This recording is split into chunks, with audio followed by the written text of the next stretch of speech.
दोस्तों, मैं आपका प्रिय दैवज्ञ विनोद शर्मा कुश राहड़े वाले महर्षि कुश ज्योतिष अनुसंधान के माध्यम से आज पुनः समाज के उत्थान के लिए हवन और यज्ञ करने से हमें क्या लाभ है और क्यों आवश्यक है करना, और हमारे समाज के लिए उसकी क्या उपयोगिता है, क्या लाभ है, और यज्ञ करने से हमारे शरीर में किस प्रकार से अनेक रोगों का जो निवारण होता है हम जानेंगे हमारे विद्वान श्री डॉक्टर जयसिंह के द्वारा। जो कि थोड़ा गुरुजी अपना भी परिचय दे देना हमें, ताकि हमारे जो भी सुनने वाले हैं सदस्य वो आपका परिचय जाने, आपके बारे में थोड़ा विवरण के बारे में आपका जाने, आप क्या करते हो, किस विषय का आप ज़्यादा से ज्ञान रखते हो समाज की दृष्टि से। नमस्कार। नमस्कार विनोद जी, आपके दर्शकों को बहुत बहुत शुभकामनाएं दीपावली की। और मैं बताना चाहता हूं कि मेरा नाम डॉक्टर जयसिंह भड़िया और मैं 2011 से श्री लाल बहादुर शास्त्री केंद्रीय विश्वविद्यालय के अंदर योग पढ़ा रहा हूं और योग असिस्टेंट प्रोफेसर जिसको बोलते हैं सहायक आचार्य के रूप में योग विज्ञान का अध्ययन करवा रहा हूं श्री लाल बहादुर शास्त्री केंद्रीय विश्वविद्यालय के अंदर। और मेरे विषय रहते हैं शरीर रचना विज्ञान, क्रिया विज्ञान और इसको बोल सकते हैं स्वास्थ्य वृत्त और योग चिकित्सा, मरण चिकित्सा, ये विषय मैं पढ़ाता हूँ। और आपके दर्शकों को बताना चाहता हूँ कि आपने जैसे चर्चा की है यज्ञ चिकित्सा की या यज्ञ के बारे में, यज्ञ के बारे में। यज्ञ कोई नई विधि नहीं है, अति प्राचीन है और हमारे ऋषि मुनि हैं वो यज्ञ के बारे में बहुत अच्छी प्रकार से जानते थे, करते थे। और यज्ञ के साथ में ज्योमेट्री जुड़ी हुई थी जिसको बोलते हैं ट्रिग्नोमेट्री, ज्योमेट्री, क्योंकि यज्ञ का जो हवन कुंड होता है उसका एक माप होता है, उसकी एक आकृति होती है, उसका एक तरीका होता है, इतना गहरा होना चाहिए, इतना चौड़ा होना चाहिए, इतना ऊंचा होना चाहिए। और उसके हिसाब से मैथ भी उसके साथ जुड़ी रहती थी। क्या होता है कि जब हम बीमार होते हैं तो कोई भी दवाई लेते हैं, वो दवाई या तो गोली के रूप में लेते हैं या कैप्सूल के रूप में लेते हैं या फिर इंजेक्शन के रूप में लगाते हैं। तो वो दवाई होती है, उसके रूप होते हैं, कठोर रूप है तो इसको हम बोल देंगे सॉलिड रूप, और लिक्विड है तो लिक्विड, और तरल। जिस प्रकार से तो हम दवाई लेते हैं शरीर के अंदर जाती है, वो काम करती है।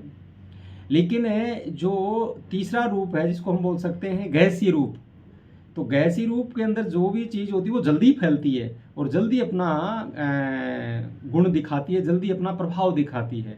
तो क्या होता है कि जैसे अग्नि के ऊपर है, जब हम जो औषधीय यज्ञ के अंदर आहूत करते हैं, उसके जब आहुति डालते हैं तो आहुति डालने से जो औषधि है उसका पार्टिकल अग्नि के साथ मिलकर के छोटा रूप गैसीय रूप में फैल जाता है।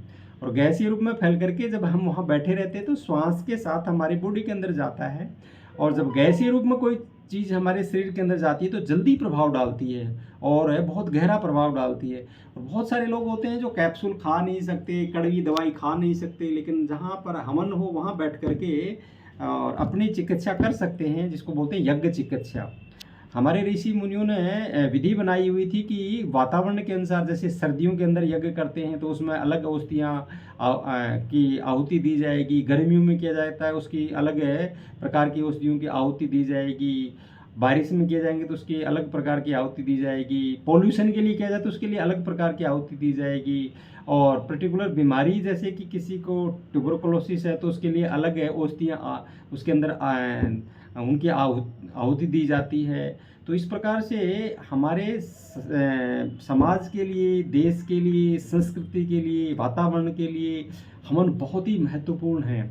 और मैं चाहूँगा कि सब लोगों को हवन के ऊपर विशेष ध्यान देना चाहिए, क्योंकि हवन यज्ञ करने से आपका घर का वातावरण तो शुद्ध होगा ही होगा, अड़ोसी पड़ोस का भी वातावरण होगा।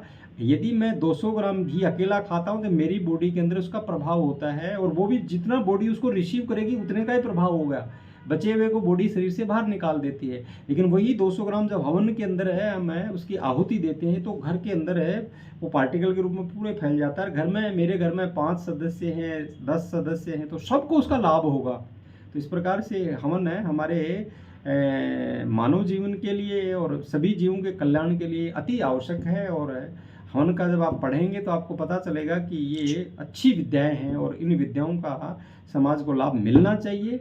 और ये आप अच्छा कार्य कर रहे हैं ताकि समाज को जागरूक कर रहे हैं, लोग हवन करें, यज्ञ करें। और यज्ञ के द्वारा किस प्रकार से हम वातावरण को शुद्ध कर सकते हैं, किस प्रकार से लोगों की बीमारियों को ठीक कर सकते हैं। बहुत बहुत धन्यवाद। धन्यवाद गुरुजी। जैसे कि यज्ञ जो होता है वो कम नकारात्मक जो ऊर्जा होती है उसको दूर करके हमारे अंदर सकारात्मक ऊर्जा उत्पन्न करते हैं। बहुत सारे घरों में कलेश या इत्यादि जो भी समस्या होती है वो यज्ञ के द्वारा ठीक हो सकती है। और मेरा मानना है कि कम से कम 6 महीने में एक बार तो यज्ञ कराना बहुत ही ज़रूरी है मानव जीवन में। जैसे होली दीपावली पर अपने ही घर में अगर यज्ञ और याजन करते हैं तो उससे अनेक प्रकार की जो भी हमारे घर में धन की अधन हो या कलेश हो, रोग हो, उससे दूर किया जा सकता है। तो गुरुजी कुछ जैसे यज्ञ जब हम करते हैं तो कुछ विशेष जो रोग होते हैं यज्ञ से दूर करने के, वो उसके ऊपर कुछ चर्चा अगर कर सकते हैं तो कृपा करके बताने का कष्ट करें। यज्ञ से बहुत सारी बीमारियों का समाधान होता है। जैसे दुर्बलता है तो उसके लिए जिसको बोलते हैं पौष्टिक और रसायन वाली औषधियाँ उसके अंदर है, उसमें आहूत की जाती हैं, उसकी आहुति दी जाती है। और डायबिटीज़ है उसमें भी उपयोगी है, और कैंसर में भी उपयोगी है। और बहुत सारी ऐसी बीमारियां हैं जिसके अंदर हम यज्ञ के द्वारा उन बीमारियों को ठीक कर सकते हैं। लेकिन उसमें विषय ये होता है जहाँ यज्ञ कर रहे हैं उस मनुष्य को वहाँ पर बैठाते हैं जो रोगी है, और उसके पास में बैठा करके तब यज्ञ करते हैं, तब उसको लाभ मिलता है। और यज्ञ करने के बाद में वहाँ पर जो धुआं फैलता है उस धुआं के अंदर जो पार्टिकल्स होते हैं वो श्वास के साथ शरीर में जाते हैं, उस बीमारी को ठीक करते हैं। और कुछ एक ऐसी औषधियाँ होती हैं जो उसको खाने के लिए भी देते हैं, वही उन्हीं औषधियों से उसको यज्ञ भी करवाते हैं। एलोपैथिक औषधियाँ नहीं, वन औषधियाँ हैं हमारे, जैसे चिरायता है, हमारे जैसे जो इस्तेमाल होने वाली जटामसी है, हाँ दवाइयाँ होती हैं, बहुत सारी होती हैं, दशामूल होती हैं।